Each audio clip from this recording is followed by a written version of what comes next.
This is a quick unlisted video for two people, one of which I'm playing email tag with, so I'm going to get this done. I tested a cube-shaped computer a while ago that had a history of not working from within 1 year of it first being purchased. It was a cobble together from spare parts and that sort of thing, and probably refurbs, and that's great.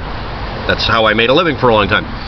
The thing about it is, after a while, it progressively started shutting down more often than when it was on. It was described by the customer as deciding to not work anymore after being on for a short period of time, and then shorter periods of time of being on, and then eventually just starting to turn on and off by itself. The normal assumption I would make, and it's the one we worked with, was that the power supply itself had gone to hell. Plugging a new supply in, which, as long as there's nothing else plugged into the motherboard, the power supply being plugged in, and you hitting the power switch, or even bypassing, finding the jumper to tell it, no, I want you to turn on, should result in it turning on. And I'll state for the record that it would come on, and then crash. It would just shut down suddenly, and you could hear the electronics on the board itself running slower and slower frequencies, or whatever, rates of pulses, running their internal onboard DC to DC converters. You could actually hear it. I can hear that range pretty easily at that point, which means it was going to lower and lower frequencies. This strongly indicates that the DC to DC converters on the motherboard and or the motherboard in general has something wrong with it.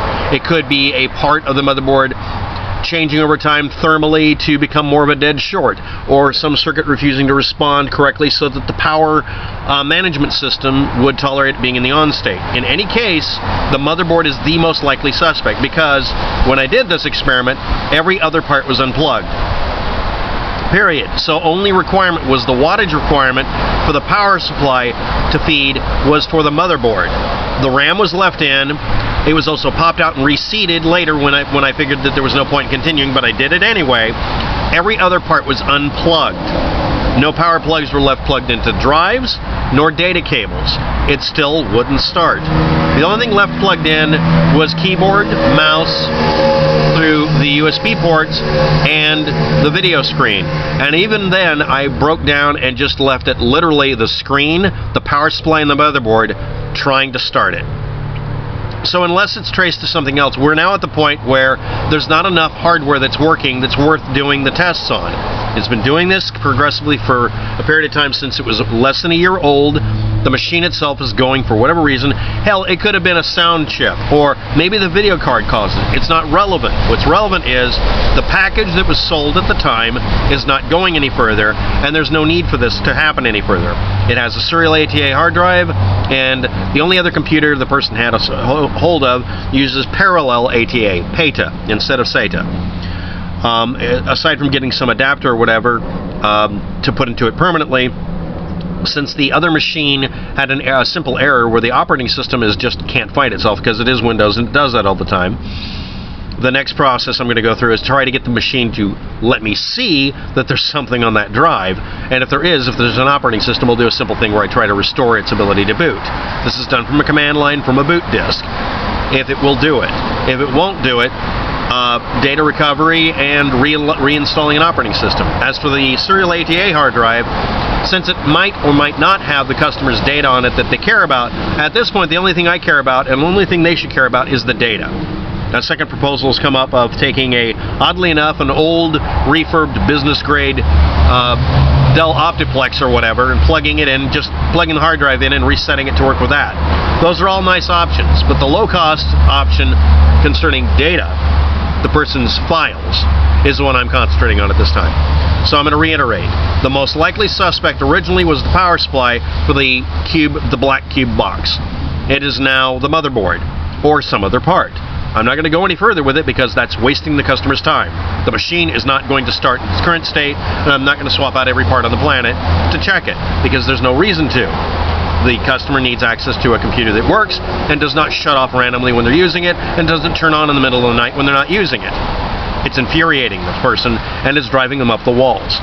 That motherboard, that machine, that entire hardware array will not be plugged in over my dead body. There's no, not going to put the customer through it unless the person who originally built it wants to simply supply them a brand new machine so that this can't happen. It's not that the hardware is bad, it's that its behavior is driving them up the walls, and this intermittence, as any technician would know, is the most infuriating thing to deal with. No customer should have to put up with this crap. I'm not trying to blame the person who did the equipment. What I'm saying is we're now at that point where this is the priority. The machine's out of warranty. It's many years old. There's nothing else to discuss. Next, to the customer. I'm going to have a video where I describe the individual types of connectors and the fact that there isn't just two kinds of connectors for hard drives that are used in modern parlance. And the reason we have serial ATA is the serial ATA connector is pretty close to universal between laptops and desktops. The older parallel ATA, PATA, otherwise known as IDE, isn't, because they had to make a different size connector for laptops.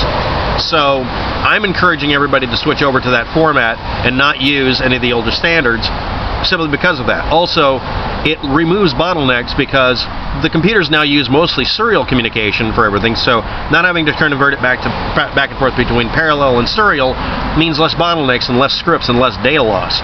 So since most things are running on almost a USB-like communication or networking style technology of communication, it is just better for everybody and all the hardware. It is better. I didn't like it originally. And that's about all I have to say. Now, if anybody wants to comment below, this video is going to be unlisted, so you can have a conversation below if you want. Other than that, I don't know what else to say. But again, this is my opinion of the hardware, and it's strongly biased on what will make the customer not miserable. That's all I care about. Thanks for watching.